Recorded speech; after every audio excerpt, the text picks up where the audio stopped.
It's the weekend and you have financial questions that need answering. That can only mean one thing. It's time for Jill on Money, the show that takes the mystery out of your finances. Here's your host, Jill Schlesinger. Well, happy Memorial Day weekend. I hope you are celebrating by hitting a parade in your town. That would be a good thing. I like a Memorial Day parade. Mark just gave me the stink eye. I'm not sure why. Because you don't think I go?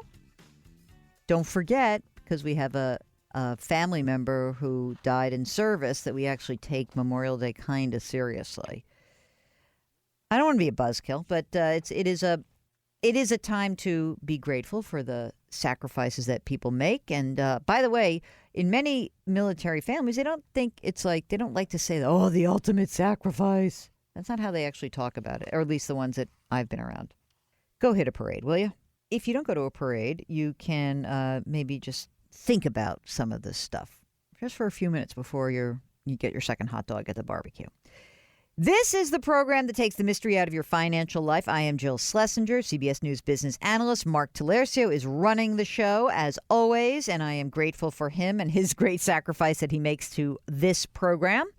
And if you would like to help us out, all that you need to do is give us a holler with your financial questions. That is how we make this show better and better all the time. We get your great questions. So you can call us at 855-411-JILL, or probably easier for you to send an email, askjill@jillonmoney.com. If you can't remember any of this, the most important thing to remember is Jill on Money. That is our website. That's the name of this show. And we thank you again, as always, for your feedback. Let's start the program with a caller. Dennis is on the line. Dennis is calling from, I believe, the Twin Cities. Is that correct, Dennis? Yes, it is. How are you, sir? Not too bad. What can I do for you? I'm thinking about retiring here. I'll be turning 62 of May of next year, and I'm kind of looking at putting a plan together through Vanguard. I'm kind of want to run it by you and see what you think about it. Sure. Tell me what's up. First of all, let's start with how much money do you think you need to generate in a year when you do turn 62?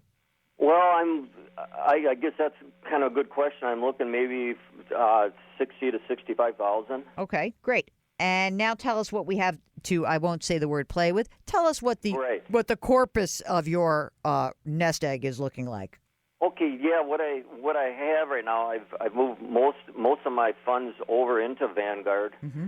I've been with them for over 22 years, so I'm really happy with them. So that's kind of what I'm leaning, maybe towards going to them into my retirement. Great.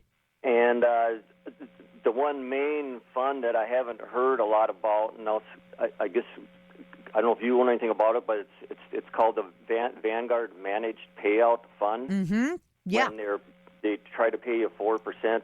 Right.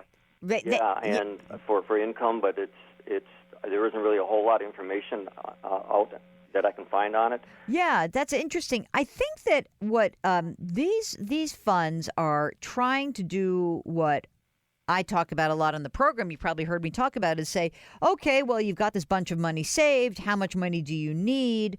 And what the managed payout fund attempts to do is sort of convert that into practice by saying we're going to target to send you, 4% of your portfolio, right? So if you have $1 million, what we're going to try to do is make sure that you get your $40,000 a year, and you'll be so happy.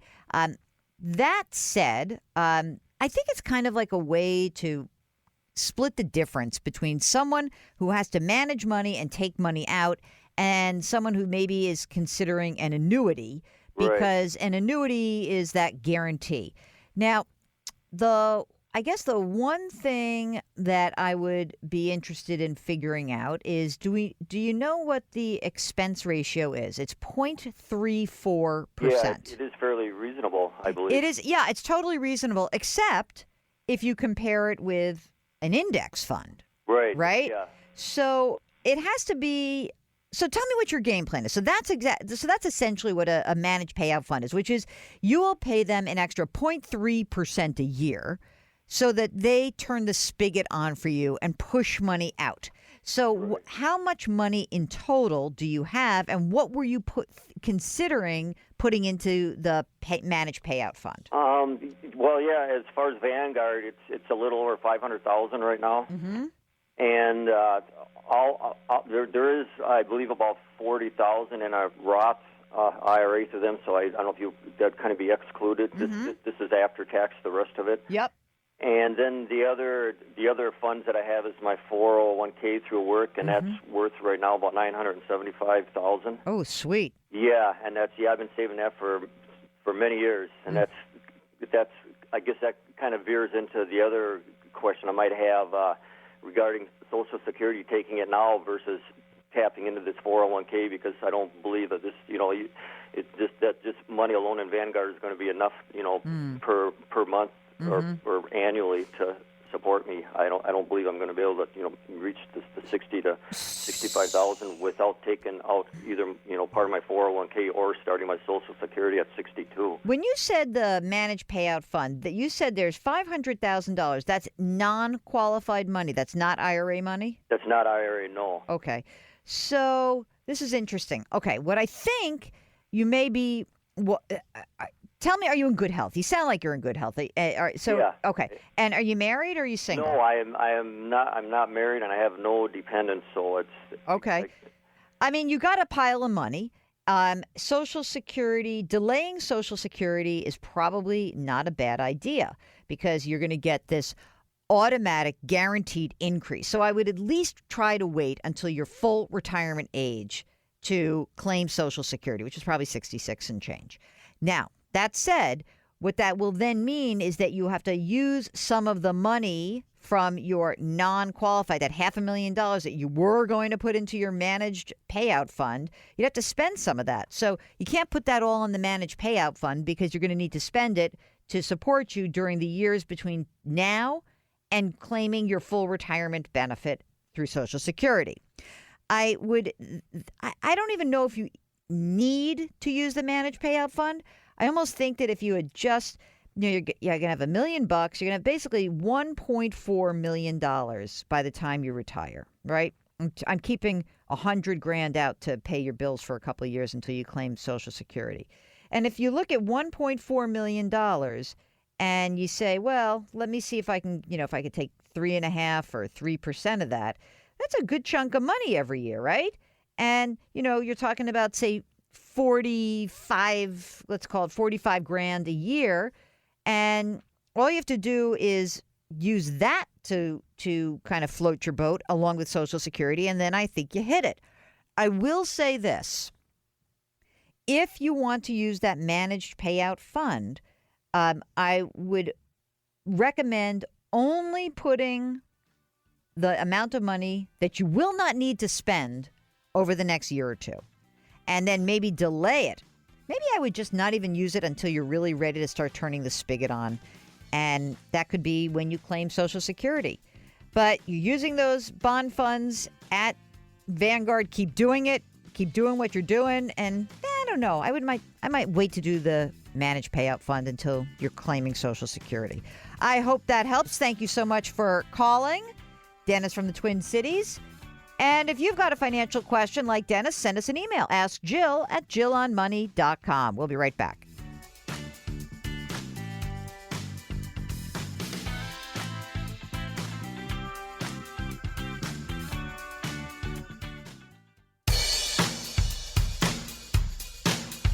Follow Jill on Twitter and Instagram for more personal finance content. Just use the handle @JillOnMoney. Now, back to the show. You're back with Jill on Money. You could follow me on Instagram. Mark was begging me while I was on vacation to send my personal pictures. He's like, people love this. Do you really? Don't you have your own lives? You don't need to live through my life. I just don't. I know. Were you mad at me about that a little bit, huh? I sent him. He was a little annoyed. I don't know. That feels weird to me, Mark. Do you want me to? I'll tell you what. We can do it when it's, from the Gracies, yes. From a panel, sure. But it feels weird to be on a personal vacation with your loved one and have that go up on. I know that's really the point of Instagram, isn't it? I guess it is. Oh, I don't know. I'll show you some of the pictures, but I think that my nephew might have put some pictures up because he's studying in Paris. So I may, not that he would tag me or anything, but I think he probably put up some photos anyway. That's him, not me. Anyway, follow us on Instagram where you will not see much. Okay.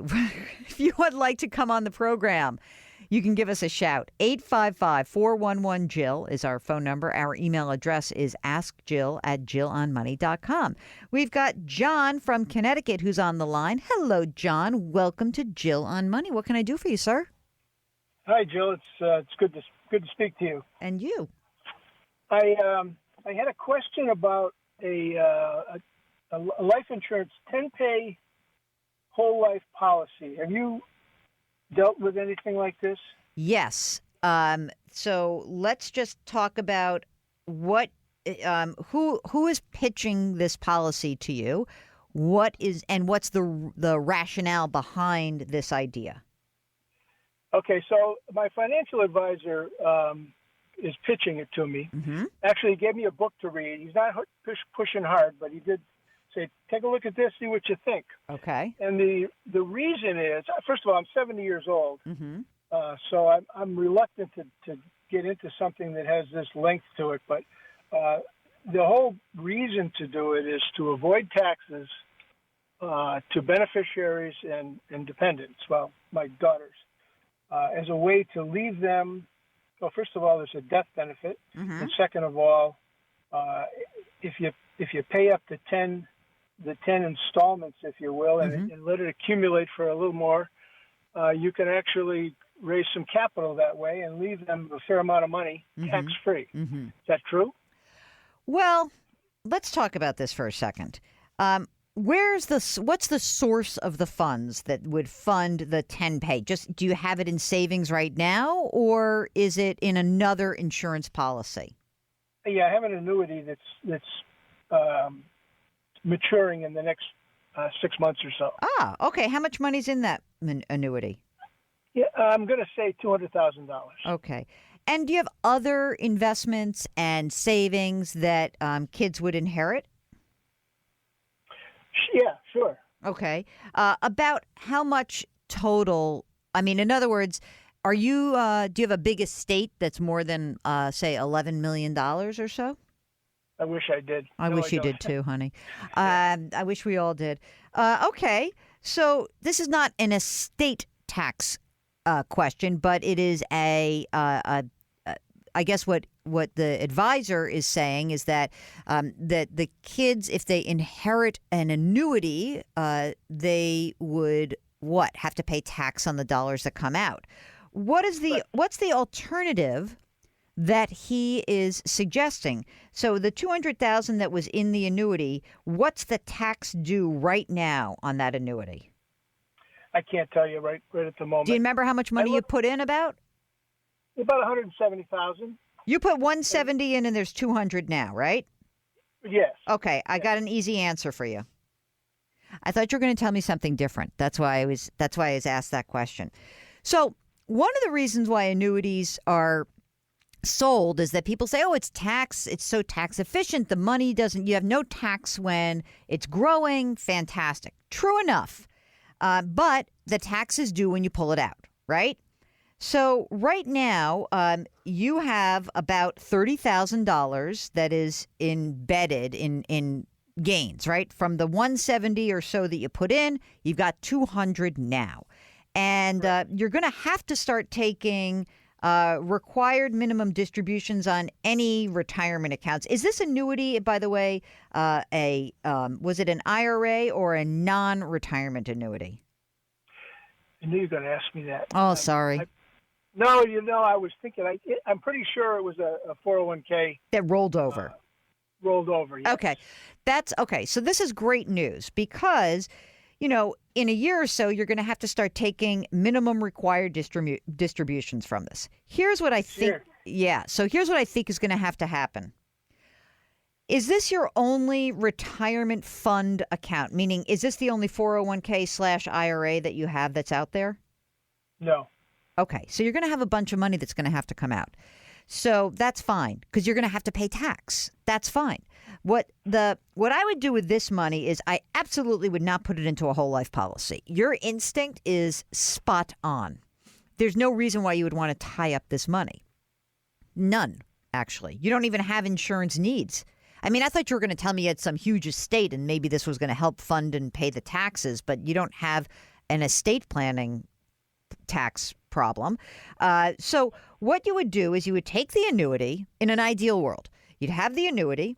It would roll over into an IRA rollover account, okay? In that account, you still have to take the distribution, but you take the money out of the annuity. It rolls over. There's no tax due when you roll it over. But what is going to happen is from that IRA rollover, you will have to start taking distributions as well as distributions from your other retirement accounts. Okay? And you could do it all from one theoretically, but I'm just giving you the basics.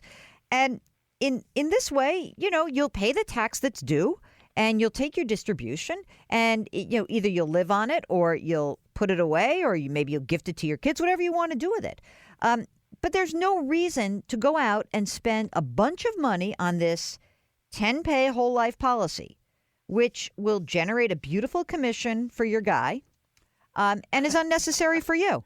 So on one hand, I just want to tell you, avoid this. And, I also want to say one other thing, which is I'm not entirely sure that the person giving you this advice has got your best interest at heart. Maybe he does. Maybe I'm missing something. I don't want to just tell you that he's a thief because that's not the kind of gal I am. I just want to put it out there that I would avoid tying this money up. I'd roll it back out into an IRA rollover. If you have another IRA account, you can just put it all into one big account. And then you would just invest it for the long term. Make sure that some of the money is available to take your distributions as needed. And go home, go relax, and don't worry about generating a commission for this guy. They never tell you about the commissions, but they're there. Yeah, I know. It hurts, doesn't it? It's so weird. I have said to somebody that that the insurance product world is very complicated. There's huge disclosures. They give you these big things, but it's impossible to read. It's really hard to know. I mean, it's sort of like it used to be when you bought a car. You're like, I know this dude's making money. I'm not exactly sure how much. Now you have the internet and you basically go into a car dealership and you say, hey, how much you need to make on this car? And the guy's like, well, I make $500 on the car. Great. Good. I looked it up. Here's the price and plus $500. That's what we're doing. That's what it should be like in insurance. I need this product. Or I don't need this product. Here's your $500. Move on. I would move on from this. And sidebar, if this guy is managing a lot more money for you, I would get a second opinion from an advisor who has a fiduciary responsibility to you. Meaning, I would have someone else look at every bit of advice this person has given you to confirm whether or not your best interest has been taken into account. So thank you so much for calling, John. A delight. No to the 10-pay whole life policy. You are listening to Jill on Money. We love insurance. We just don't love insurance salespeople. Ask Jill at JillOnMoney.com is our email address, and our phone number is 855-411-JILL. Go head over to the website, JillOnMoney.com. Sign up for the free newsletter. Mark would love you for that. Okay, hang on. We'll be right back.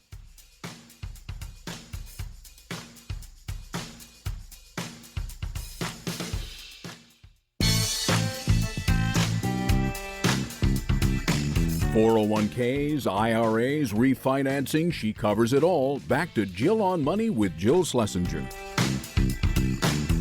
You're back with Jill on Money. Do you have a financial question? I would love to hear from you. I really would. And Mark will field all of your emails and try to get you on the program and book up everything that we need to get done because he takes care of my life. Thank goodness for Mark. Send us an email. Ask Jill at JillOnMoney.com. Okay? Ask Jill at JillOnMoney.com. By the way, just remember that last part. JillOnMoney.com. That is where all of our stuff resides. you can go to jillonmoney.com. You can read all of our articles. And by the way, I post a ton of stuff. I must drive Mark crazy on the weekends, sending you things. Yeah, he expects it by now. We can read all that stuff. You can listen to past programs that you may have missed. That's kind of cool. You can subscribe to our other show, our podcast, Better Off. You can watch TV segments. You can do what my friend did, which was she went through my last few segments and judged both my hair and makeup and sent me a score, which cracked me up just for fun because she thinks it's silly that people comment on that, but I just thought it would be funny. She did it privately. She did not do it on the air. Read, listen, watch, and you can subscribe to our free newsletter. How's our newsletter subscription tracking, Mark? Did we fall off? Are we doing okay? It's a slow climb. I am trying to get to 1,000 subscribers by the end of the year. What did you say? Didn't you want like 500 or something? I want 1,000. How many do we have? We're probably halfway there. All right. Well, then I want 2,000.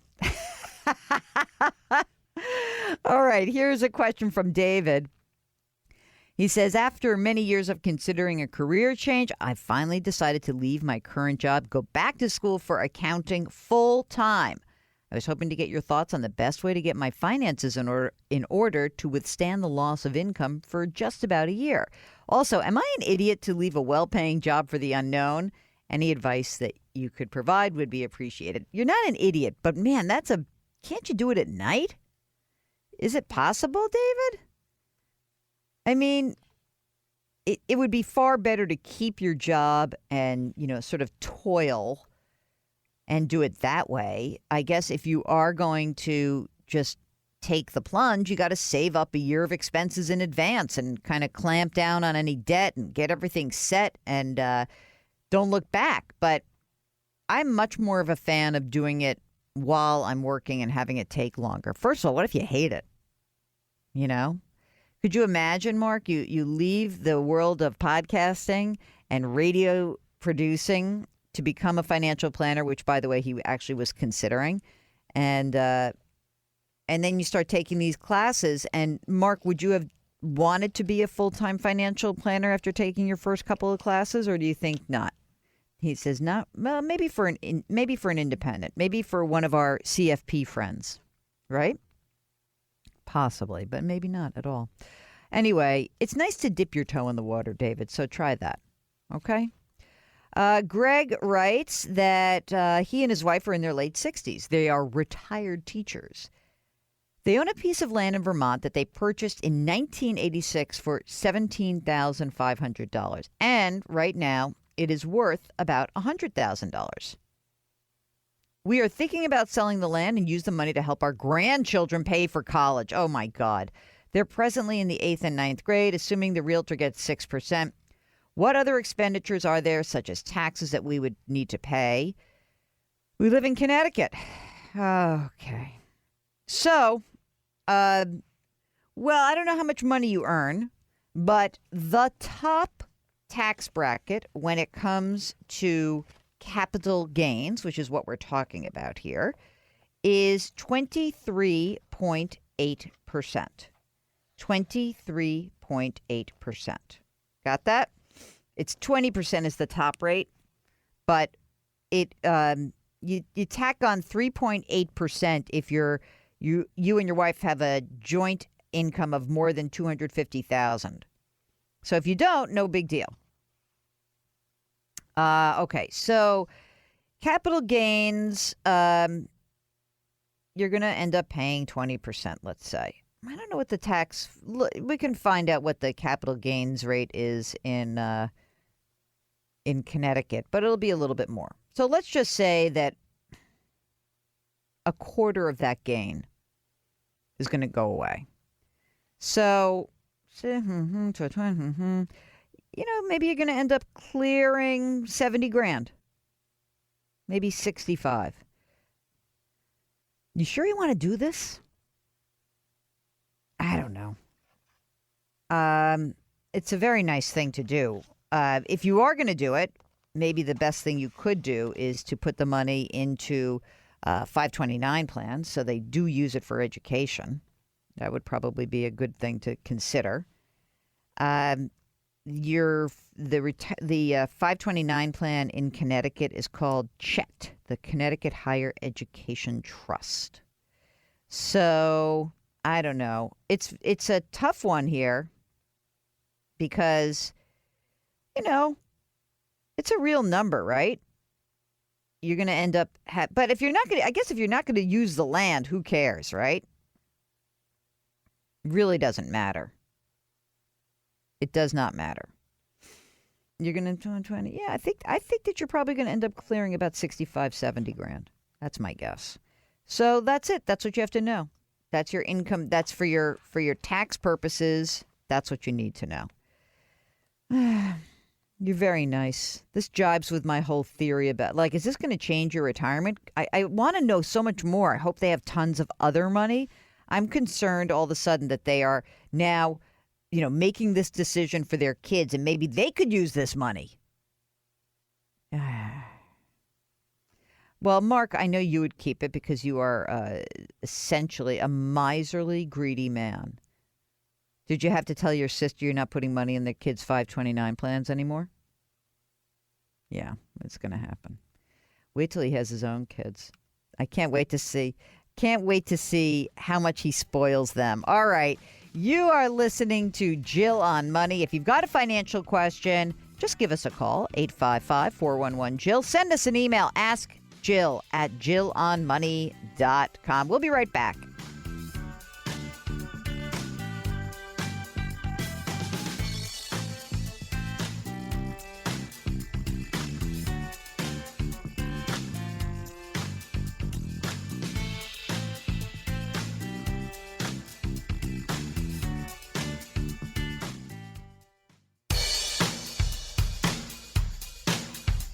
Follow Jill on Twitter and Instagram for more personal finance content. Just use the handle @JillOnMoney. Now, back to the show. Do you have a burning financial question? You need some help? Why don't you let us help you? All you have to do is send us an email. AskJill@JillOnMoney.com. Okay? Very easy. That's what Jacob did. He sent us an email. Says the show's improved his life. And that's so fun. I love that. I love your ability to simplify complex financial concepts.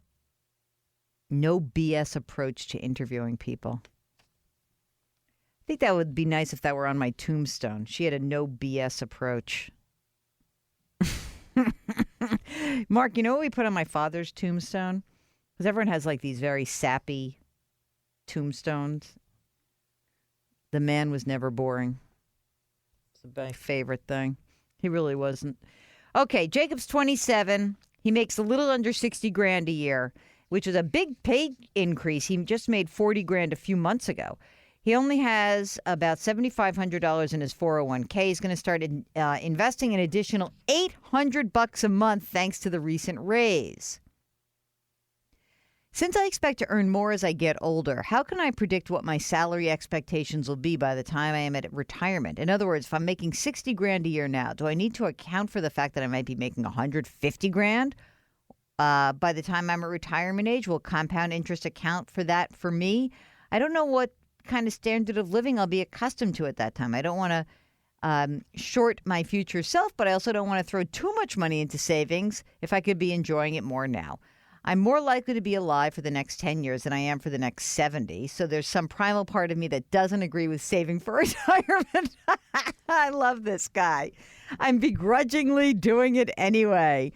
Maybe you have some stats on the likelihood that I'll reach retirement age so I can better appreciate the wisdom of saving now. Do you have parents, Jacob? They'll help you with that. Hey, you know what you might want to do? There's a very cool calculator at the sponsor of our podcast is called Betterment. There's a calculator, a retire guide calculator at betterment.com. Betterment.com/retirement-calculator. Why don't you run with that a little bit and play with that calculator and see what that does for you? Statistically, dude, you're going to live to like well into your 80s. And statistically, it's highly unlikely that you're going to die within the next 10 years. And the more choices you have, the better your life will be. So save some money and don't worry about it. You don't have to worry about the idea that you might be making $150,000. Play with these calculators. They'll give you inflation assumptions, both for your own income as well as for the cost of living. Just think of it this way. Having options is the most freeing thing in the world. And the only way you can have options is if you really work hard and save some money today. So keep doing it. You're doing a good job. Relax. And I'm sure you're living a nice life as well. And 60 grand ain't so much money that you got to be living large. So remember that. Florence writes, I've been listening to your show. I'm trying to make better financial decisions, be better prepared for the future. I'm 35 years old. I got 2 kids. I'm in school for my second graduate degree because one wasn't enough. I put that in. That's my editorial. Currently working, making $105,000 a year. Here's my problem. Debt. I am now sick to my stomach because I read ahead, Mark. I have $140,000 in student loans, $13,000 in credit card debt, a $430,000 mortgage. I'm working on closing these credit cards. I think mean paying off, then go with the student loans. I want to save and invest for the future. Where do I start? Well, you start by paying off the credit card debt and figuring out how much money you have to allocate towards this. So first pay that down, then start attacking the student loans. I don't know if you have any, are you putting money in retirement? I don't know. I'm not sure whether you are or not, but is the mortgage, if you have, is there a way to look at that mortgage? Do you need to think about downscaling some of your living? 140 grand is like crazy. I don't understand. Like, are you gonna make a big jump up in your pay because of that second graduate degree? I really wish Florence were on the phone. Florence, do me a favor. Can you call me, please?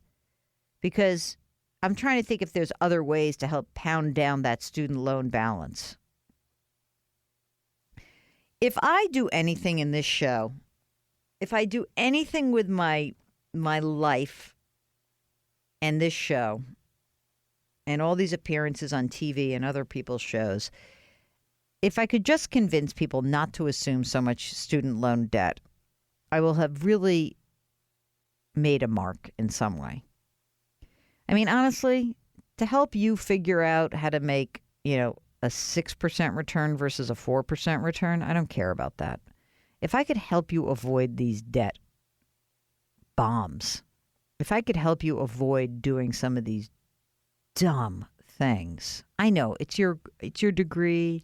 I want to be supportive that you've done this, and I am, but I, for the life of me, can't explain to you what you've done to put yourself under this huge pressure. And I'd love to relieve you from doing that. And parents, I'd love you to try to help your kids avoid doing these things. So anyway, Florence, Flojo, give us a holler. I'd love to talk to you. I think it might be better to do this with you live. You're listening to Jill on Money. Ask Jill at JillOnMoney.com is our email address. And hop onto our website during the break and sign up for the newsletter, JillOnMoney.com. We'll be right back.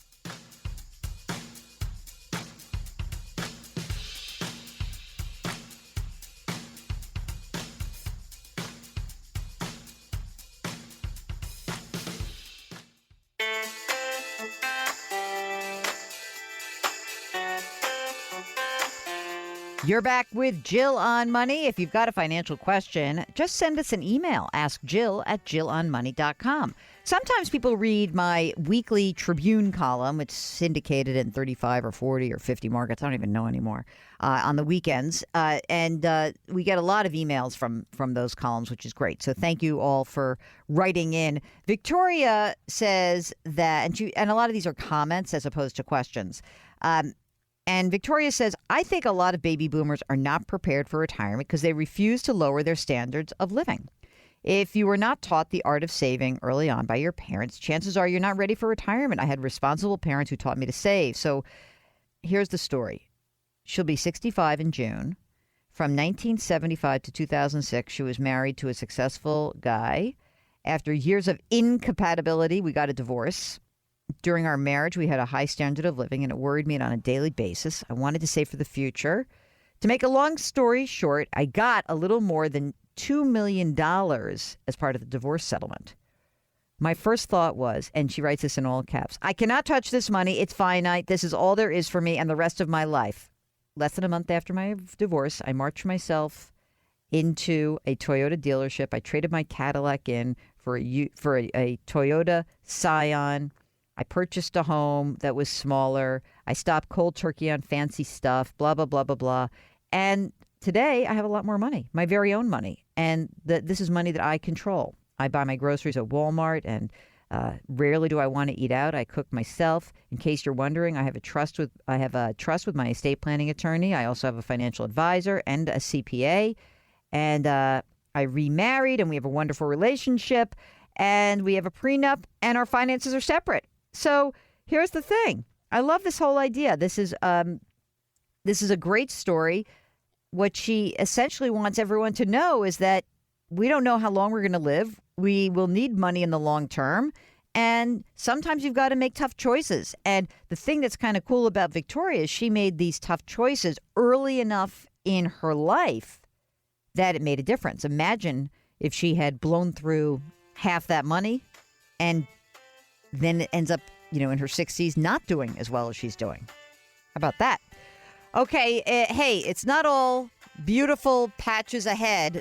Certainly not for our guest who's coming up next hour. John Schwartz is a New York Times reporter. He's just written a new book. Stay tuned for John Schwartz. We'll be right back with Jill on Money.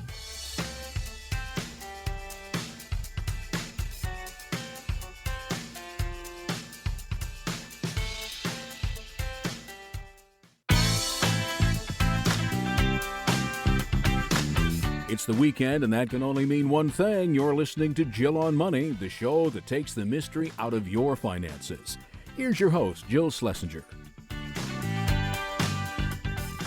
All right, it's not even mid-year yet, not even officially, and maybe you've already blown through your financial resolutions. Is that something that you've done? Well, our next guest is going to help you figure out what you need to do to get your financial life in order. In fact, that's the name of his new book. John Schwartz is a New York Times reporter, and he has bared his soul in a book called This is the Year I Put My Financial Life in Order. I have to say, it's so exposing because John recounts the story about how he and his wife, Jean, fell into a few bad potholes here and there, but figured out how to raise themselves up and move beyond it. So let's start out with our interview with John Schwartz. I loved this book, and I loved it because it is raw, it is emotional, it is honest, and I think it must have been incredibly difficult to write. So talk to me about why you felt like you had to put this down on paper. You wrote an initial article about how you were essentially a financial F-up. Exactly right. And I did that. It came out in 2015, and it laid out how poorly I had managed my finances, how little attention I'd paid to it, and how the nervousness about it was creeping up and creeping up and creeping up, and it was time for me to at least take a look and see where I stood for retirement. In looking at doing a full book, I realized I had to think about and then write about my entire financial history and what a screw-up I'd been in a lot of ways. And and then educate myself to be able to deal with this stuff. And it's not just, am I ready for retirement, but it's also, you're 58 years old and you don't have a will yet. What's wrong with you? I know. It's so, and we hear these questions because we take calls to the show and we get these questions all the time. And I guess that when you looked at all of that, it takes a real ability to get honest with yourself. It's like you're going to therapy and you can't lie to the shrink. And so, but you're sharing your therapeutic sessions with us. It's true, but how else do I explain to people what they need to do except by showing what I should have done?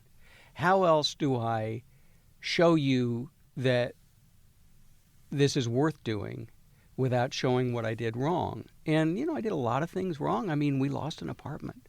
Let's go back and tell your story of origin. First of all, where are you from? I'm from Galveston, Texas.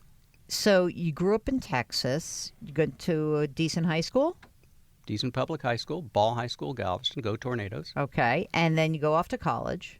University of Texas at Austin. And then what happened? What'd you do in college? Like, were you like partying? Were you a studier?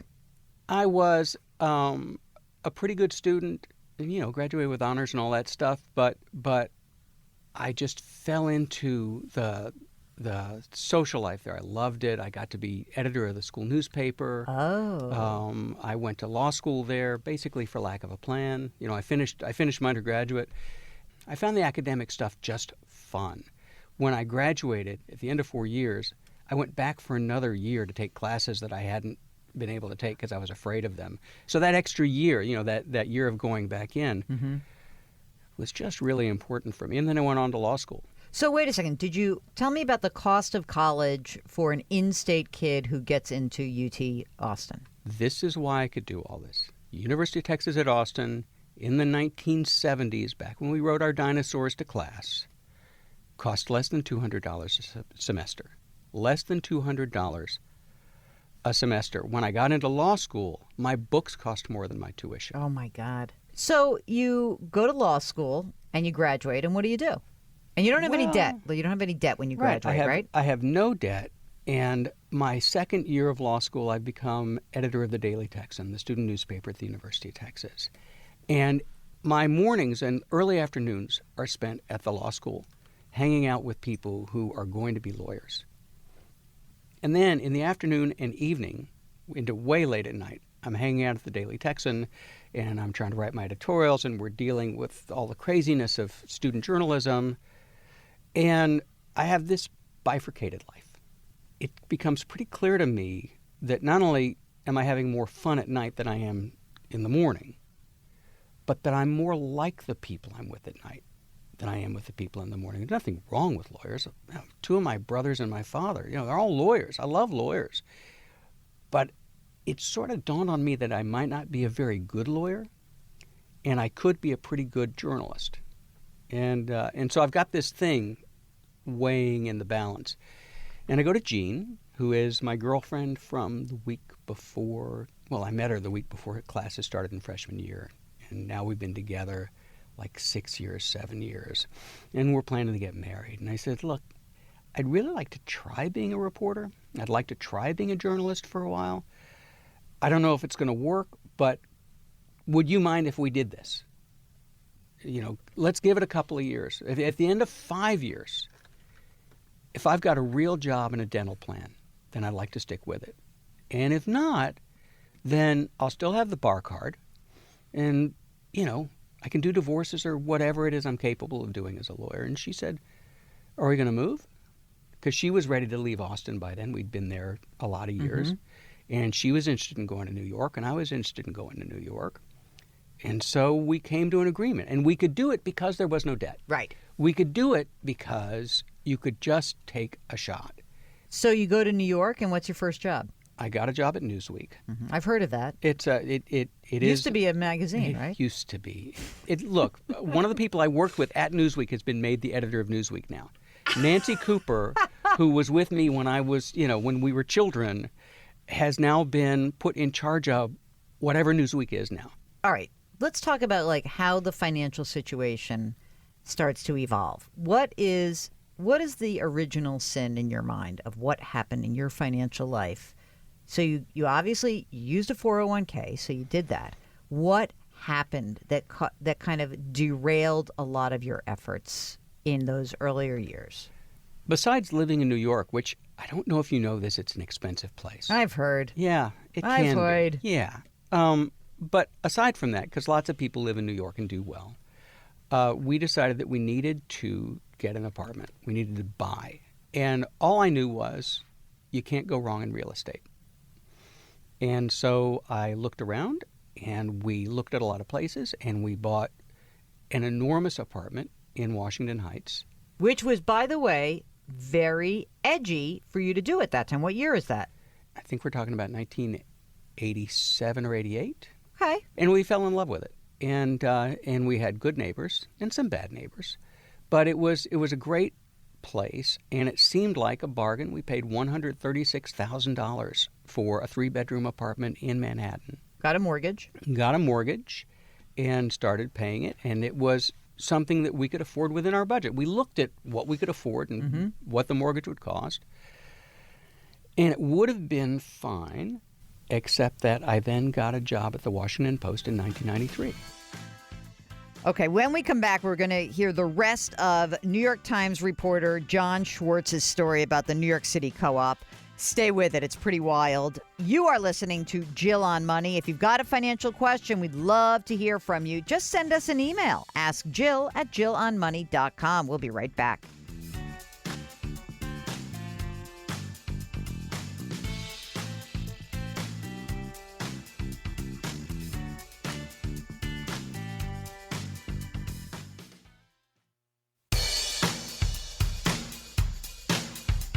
Do I invest here? Should I put my money there? Jill Schlesinger can help you. Back to Jill on Money. Well, you are back with the program, and so often we get a little stuck in our ways, and you need a little kick in the tush, but a gentle kick in the tush, and that is what I hope you will get from our guest, John Schwartz. He is a reporter for the New York Times. He has written a book called This is the Year I Put My Financial Life in Order. And as you will have heard previously and if you missed the first segment, don't worry, you can go back and get it. Go to JillOnMoney.com. But part of the problems that occurred in his financial life had a root cause, which was a problem with his New York City co-op apartment. It's really not the point of the story. The point of the story comes a little bit later, but you got to get the predicate to the problem. So here's more of our interview with New York Times reporter John Schwartz. Okay, so 5 years later. 5 years later, I'm still in this apartment. And you guys are making your bills okay. You're putting money into your 401k. You're paying the mortgage. We even have savings. You have some savings. Your wife's working or not working? Gina's working. Uh-huh. So you got a good combined income and cash flow's good. Mm-hmm. All right. So we're doing fine. Okay. But I got a job in Washington, and it was a chance of a lifetime to go work at the Washington Post, and I desperately wanted to do it. And so we moved, and along with the fact that you can't go wrong in real estate, you can always rent. Yes, you can. You can get a manager. It's going to work great. Yeah. You so just you get just collect the money. So we got somebody helping us manage it, and is the rent paying the mortgage? Are you nowhere covering near. Not even, what percentage of the mortgage should you cover? What did the rent cover? I think it was a little better than half. Okay, but if at that time were you considering selling and you said, "Oh my God, we can't get our money out," and that's why you decided to rent, or was it, "Oh, we're just going to collect rent and rent's so great and that's good. We don't want to give up our New York." No, we wanted to sell it. We figured it was time to sell. Mm-hmm. The 3-bedroom apartment was feeling small to us, and the neighborhood was loud, and we were sort of moving away from apartment living, and at the same time, the building was going through, it was going to be a co-op conversion. We were buying co-ops. Yeah.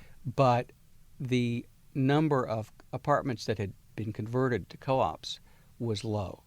Mm-hmm. And it was so low that banks would not issue a mortgage. Oh, so you couldn't sell it. You really were stuck. We were locked. Oh, brother. And I told real estate agents, we'll take a bath, and they Get me said, out. Yeah, and they said, you will not find a bank that will loan your buyer the money. They said, well, can we have somebody assume the mortgage? They said, that's not going to happen. And so bit by bit, and very quickly, the people at the Post had said, we know it's hard to sell an apartment. We don't expect it to happen quickly. So we're going to give you X number of months of supplement. So we were getting something like $900 a month. Uh-huh. And so between the rent we were getting and the supplement, we were okay. Okay. Except we can't sell, and then the supplement runs out. Ugh. The savings are being drained about the time that the tenant stops paying. And so we're now out of savings and desperate, and the guy won't leave. The guy, I get him on the phone. He says, you can't get me out of here. I know my rights. And it's a very ugly time because if I need a lawyer to help get him out, the lawyer costs money. Now, you need like a frickin' Rocco to go knock on the door and make it pay a visit. I used to know people like that in Rhode Island who would do that just for fun. So how long did you have to suffer with this apartment? It was the better part of a year. Mm-hmm. I finally found a lawyer who, good lawyers are therapists, and the lawyer said, this is going to hurt, but what you need to do is offer this guy to forgive the debt if he will leave. He's now into you for thousands and thousands of dollars. But if you offer not to fight, he will go. And he did. And then what happened to the apartment? Well, then we found another tenant Yeah. who looked good. Again, I'm doing the things that I think I'm supposed to do. I'm doing credit checks. Right. And these people look good. The last guy looked good. Right. And it was a very nice couple. And they were in for about 3 or 4 months, and then she calls me and she says, my husband has left and I can't pay. Ay, ay, ay. And it happens again. So we're stuck. And my father-in-law, who is a law professor who knows real estate, says, you're going to file for bankruptcy. You are being dragged down by this apartment. Right. And you can get clear of this.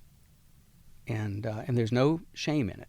Okay, and at that point, what were the assets? You had no bank account, but you had your 401k protected from bankruptcy. Exactly right. Did you own a home in D.C.? We were in the process of buying a home in D.C., and about the time we were considering all this, we were able to find, again, a wonderfully cheap place in outside of D.C. in the little town of Tacoma Park. We found a place. Again, we tend to take distressed properties, the places that people don't like, and we tend to fall in love with them. And that's what we did. We found this place that was really a wreck, and the previous owners had sort of done a half-assed way of trying to start fixing it up, but they hadn't gotten there yet. My boy Sammy, we'd walked him through to show it, and he said, Dad, please don't buy this place. It smells. Oh, Sam. I said, Sammy, I'm sorry. I love it. I knew what was there. And so we found a place at an amazingly cheap price, and we were able, even in our distress, to put down a down payment. So we were buying the new place. So in other words, you waited to declare bankruptcy until you had the house, right? We waited to seriously consider bankruptcy, but right, we wanted to have a house first. Right. Because otherwise your credit is trashed. You won't qualify for the mortgage, right? We won't be able to buy a house. Okay. We wouldn't be able to buy a house for at least 7 years, and the income was still there. Okay, so you're making money. Now you declare bankruptcy. Yes or no? No. Why? I went to talk to a bankruptcy lawyer. Now that I've been told you have to declare bankruptcy, you just have to file. You don't have any choice. I go to the first bankruptcy lawyer who says, I feel for you, but the asset level that you're at really isn't what I deal with. In other words, I wasn't failing big enough for this lawyer. You're too poor for me. I'm too poor to fail. We need richer bankrupt people. Exactly right. Your assets are not attractive. And so, I take this because I don't fear failure. Yeah. All that. I can deal with it. And she has the recommendation of a second bankruptcy lawyer who deals with people more at real poor people. My level. Yeah. And I get him on the phone, and he says, okay, I see your situation. You don't need to file for bankruptcy. What you need to do is default on your apartment. You need to stop paying on the apartment. Let the bank take it back. You can offer to do all kinds of things and, to make it easier. But really, you're going to lose the apartment. And once that's over, I think you can get through this without filing for bankruptcy. And this sounds crazy to me, but he seems like a smart guy, and he's extremely reassuring. And some months later, we lose the apartment. And I go back to him and say, do I have to file for bankruptcy now? And he said, no, but call me if anything else happens. And then we get the letter from the people that assumed the debt. And they're at us for the deficiency on the apartment, which is about $40,000 at this point, what's left. And I call the guy and say, I've got to file for bankruptcy now, right? And he says, no, not really. What you need to do now is bargain with these people and see how low they'll go, because they didn't spend $40,000. They just have the right to get $40,000. And if you go back to them with a lower amount, they will accept it. And again, come back with a number. They come back with a number. And I don't remember whether it's $10,000 or $12,000, but in there, we've got a deal. And how'd you get the 10 or 12 grand? My parents loaned it to me. All right, good. I love parents who do that. It's a great thing, and they helped us out, and we paid them back. But it was an emergency, and they wanted the help. We'll get back to our interview with John Schwartz in just a minute.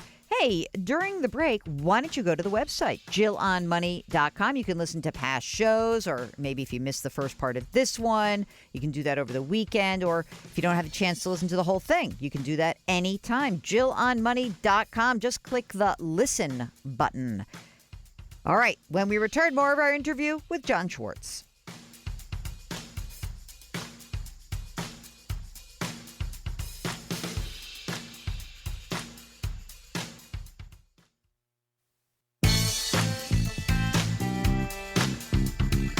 .401ks, IRAs, refinancing, she covers it all. Back to Jill on Money with Jill Schlesinger. You're back with Jill on Money. Have you forgotten about this? Have you forgotten that Mark is finishing up his CFP certification? When's the big test, Mark? Okay, he's not taking it till March of next year, but your coursework will be through this summer? He'll be done in September. So if you want to read up on how hard that is, you can actually read up at the CFP Board's website. We get a lot of questions about this for people who are listening and want to pursue this career. Just go to cfp.net. Okay, let's get back to our interview with John Schwartz. He's the New York Times reporter who's bearing his soul to us on today's show. He is the author of the recently released This Is the Year I Put My Financial Life in Order. Let's push the story ahead, because that's an unlucky situation. It's an unlucky situation. That's not the worst financial screw up in the world. If this thing didn't have that weird co-op issue, you would have sold it. Even if you lost the 10 or 12 grand originally, you could have absorbed it and moved on. So you got unlucky. And what happened after that? Now you're in D.C. You got your fixer-upper house. We've got credit card debt. How come? Well, when you lose a boiler, you can't really say, gee, we'll fix that when we get to it. Yeah. And so, so those thousands of dollars go on the card. But also, guess what? The kids need orthodontia. And the expenses of life pile up. Mm-hmm. And it's not like we're taking crazy vacations. We've never taken big vacations. Life hits you, and I've got a paycheck coming in. Jean has stopped working because the 3 kids need a lot of managing. And so now we're on one income. And it's just tight. Yeah. And so the credit card debt is mounting, which means that you're paying interest on top of everything else. But you're still contributing to your 401k at the Post. Right, because once I get to the new job, for one thing, I'm still with the Washington Post Company, and so it's the same deal, and I keep it at 10%, and I don't mess with it. I did dip into the 401k to pay the down payment on the new house. So you took a loan? I took a loan out of the 401k. Okay. But beyond that, I just continued to put that 10% away. So what's the tipping point in this next phase where the credit card debt becomes more than you can bear? Are you spooked? Are you not sleeping at night? What's happening for you emotionally with this? I just don't have any money. I get the paycheck. Jean looks at the paycheck. Jean is the chief financial officer for our little family corporation. And she looks at the paycheck, and every week she then pays what can be paid, puts off what can't be paid, and tells me, you have this much money until the next paycheck. Mm-hmm. And it's up to me to spend it in any way I can. And I've got to figure out, are we going to take the kids to a movie? We're not eating out much, but if we're going to eat out, when are we going to do that? And then you go to the places that you can squeeze, and you squeeze like hell. Mm-hmm. What's the next critical level? Between the orthodontia and home repairs, we start to get foundation cracks in the house. We need to do huge amounts of work to deal with a wet basement. And all of it is just piling on the debt in ways that are completely unmanageable. At which point, I get a job offer from the New York Times. In New York? In New York. Okay. Which means I have to move again. Mm-hmm. But this time, I'm in a house that we actually might be able to sell. We're able to sell it for nearly double what we paid for it. Credit card debt be gone. We wipe out the credit card debt. We pay off the orthodontist. We, all the... Put a few shekels in the bank. We have a little something in the bank. We move to New York. We find a house. I buy a car with cash. You're living large. It's fabulous. So you moved to the suburbs? And we moved to the suburbs. Because you said, got to have public school, good public school, blah, blah, blah. Exactly right. Uh-huh. And we find the town of Millburn, New Jersey, which is lovely. Mm-hmm. And the only problem is that all the houses are too expensive. And we deal with a relocation specialist company, which leads us to a very good realtor who knows this town of Millburn and Maplewood and the sort of New Jersey towns. And she asks us what we think we can pay, and I've sort of figured out, okay, if we get a mortgage at this level, we can probably make the bills. Okay. And I say that is $400 and under. Okay. But really... What year are we in? We are in 2000. Okay. And she starts taking us around, and the houses that she's showing us are at $450. Mm-hmm. At the end of the first day, we see 11 houses, in the first day, and then there's a second day coming. And I said, you're not listening. I told you what our limit is. And she said, John, you're not going to find a house that meets your standards at under $400,000. And I said, Arlene, you have no idea how low my standards are. So did you find one? I asked her to hand me the MLS sheet. She had printed. This is 2000, so she's printed out the multiple listing service reports.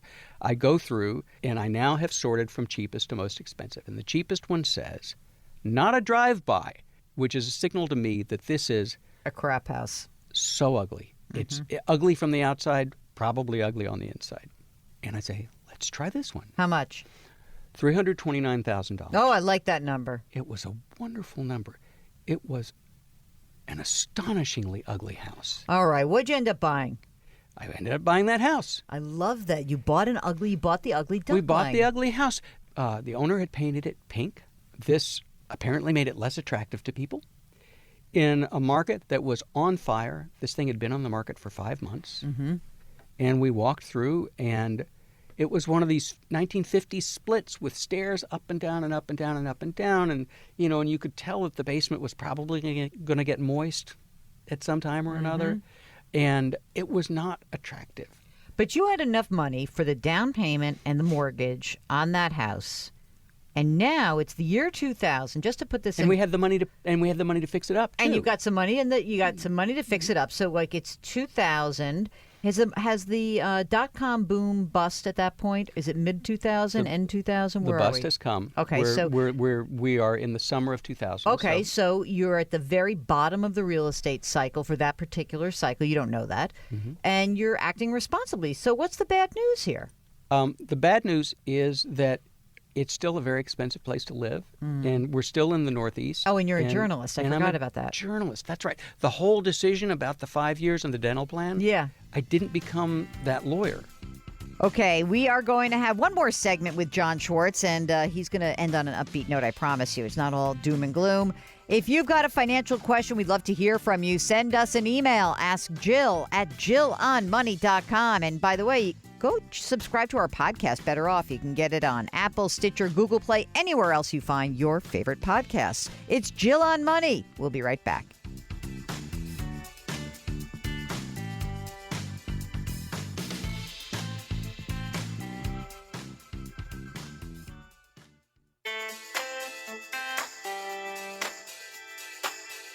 The cure to your financial problems could be just a phone call away. 855-411-JILL is the number to dial. Back to Jill on Money with Jill Schlesinger.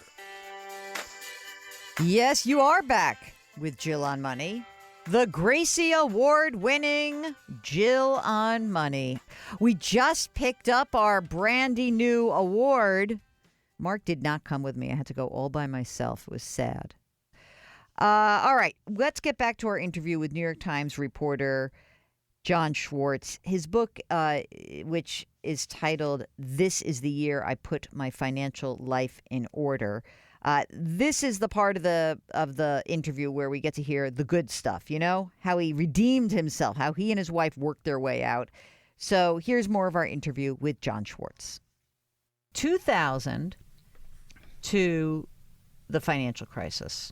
Tell me how you guys do between 2000 and the financial crisis. So let's go the 8 years from 2000 to 2008. How would you rate yourselves financially in terms of like how you're managing your cash flow? The cash flow is I am able to decide in the morning after I drop off Sammy and Elizabeth at school that on my way back I can pick up a Starbucks latte for Jean and an espresso for me. I felt that I was in a position where I could do that much. But you have the little squish room. Yeah. You've got some, like, I can have a little bit of a daily dose of like, we're okay. And that's what that latte represents. Right. To you. It's the little bit of indulgence and pleasure that sort of gets you through the day. So you're doing okay for those years. How'd you come through the financial crisis? Okay? Like, did you get panic and like do anything nutty with your 401k? I got panicked and I did not do anything nutty with my 401k. Okay, fair enough. The idea that don't just stand there, do something, that's pretty good advice when action is called for. But don't just do something, stand there is pretty good advice too at other times. Yeah. And we lost about 40% of what was in our 401k. It just went away. And my response to this was to stop opening the envelopes. Okay, listen, you know what? I think that ostrich approach, as long as it stops you from doing anything dopey, I'm okay with it for that period of time. Yeah, right, and I'm not beyond panic. Of course. I mean, when we had this dip a few weeks ago, you know, I called up Vanguard and talked to the very nice person on the phone about, well, what about money market accounts? I mean, right now. What I'm going to tell you something. I'm giving you my cell phone, and you're never going to make that call ever again. I'm going to be like your sponsor in AA. But this person was like the person at the crisis hotline who says, okay, you're having a bad trip right now. Right. But you just need to get a little grounded, a little centered, and you need to breathe. Right. And then I realized that I was giving into everything I'm trying to tell people not to give into. Yep. And I let it ride. All right, again. 2009 to 2015. So the market is climbing back. And how do you decide to write this article that is so exposing about your financial life? Well, first of all, I was offered the assignment. Oh, so you didn't pitch it. They came to you? At the Times, we have special sections. And if you write for the special sections, you can get paid a little extra. And I love writing for the special sections because the people are wonderful. And there's money. And so I had been thinking, I really got to think about this. I really got to deal with some of these issues. And the retirement special section was coming up. And, you know, the editor comes to me and says, would you like to do something? And I said, I need to look at this stuff. Will you give me the excuse to actually do this? Because even though I'm scared and lazy, if I'm going to get paid to do something, I'm going to do it. Right. You know that, like, under deadline, you're going to do it. Yeah. With a deadline, with a paycheck involved, with an editor who I will disappoint if I don't do it, then I'm going to go. And so in doing it, I realized that a certain amount of honesty was required. And I write first-person pieces for the paper. I mean, I do a lot of straight reporting. I write about climate change for the paper. I've written about infrastructure and law and all sorts of things. But when I write about personal finance, I often do first-person pieces because I try to make them funny. And I've been doing a quarterly piece for the mutual funds section that is funny or tries to be funny. And so this, to me, was in that vein, that I would try to go through the process of figuring out where I stood for retirement and explain why I was so late in coming to this. And to do that honestly, you've got to admit that you're kind of being an idiot. So when you think about this process, talk about some of the emotions. I mean, you say, I had to be honest. You open the book with I'm an idiot. Talk about the emotions behind this. What is it that you think prevented you from really grabbing hold of this earlier? I mean, again, I feel like that first part of your life, which was this crazy apartment fiasco, is a one-off. But what was it in your emotional body that prevented you from grabbing hold of this after that? I just don't like thinking about money. Why? My money. I'm scared of it. What are you scared about? Let's talk about that. I'm interested. I have never understood why, but I can explain that I am. Okay. Yeah, I got that. These things are braided in our minds. Look, my folks were terrific, and my dad took care of us, and my mother loved us. And so it wasn't like going through some terrible emotional crucible growing up, but we also just didn't talk about money. Well, thank you so much to John Schwartz. The book is great. It's called This Is the Year I Put My Financial Life in Order. Go check it out. We'll have a link on our website in our show notes. You can just go to JillOnMoney.com and click on which part? Read or listen? Listen. The Listen tab, so you can get all the links that we have. Okay, when we return, let's wrap up the hour and the show with one of your questions. We'll be right back.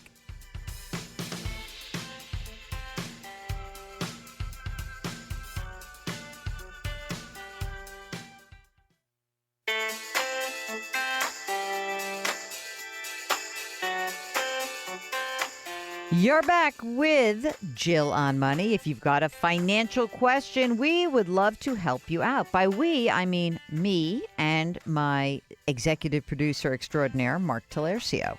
So send us an email, askjill@jillonmoney.com. Jenny writes, I need your help in getting an internship opportunity in the finance world. Can you help me, guide me can you please help me, guide me? And I don't know. She wants to get an opportunity. So here's what I would do. I would start with the CFP board because they certainly have some internships. And then I would just go do it old school and look up every CFP firm in your area and start calling. I would probably imagine that an internship opportunity is more likely at a smaller firm. The big ones it's already done. So that's why I'm thinking that you may want to try a smaller firm. It's always a tough road. And the big firms, I mean, it's worth trying. I just tried this. Actually, a friend of mine at work just asked me because her kid had a job that fell through for the summer, and I sent the kid's resume around to some people, but it was really late for this summer. But you gotta just claw your way around. That's the best thing to do. Robert writes, we are living in Illinois. We're moving to Indiana. Our real estate agent had us put our house on the market in January, even though we put a June closing date on the sale, because we only want to move once that's in place and the new place is ready. We've had 10 showings, no offers. Since loans are only good for 60 days, is it too soon to be getting nervous? And should we wait any longer to adjust our price? We've been pre-approved for a bridge loan. I think look, if it's been on since January, I think it's time to adjust the price. You've had enough time to see whether you got some nibbles. So I'd go ahead and slash that price and price it to sell, and don't monkey around. It's time to get going on this. All right, that's it. That's the show. Thanks again to John Schwartz. Go check out his book, This Is the Year I Put My Financial Life in Order. And if you want to put your financial life in order, go check out our website, JillOnMoney.com. Very easy. Sign up for our free newsletter. And don't forget to tune in next week. Thanks for listening.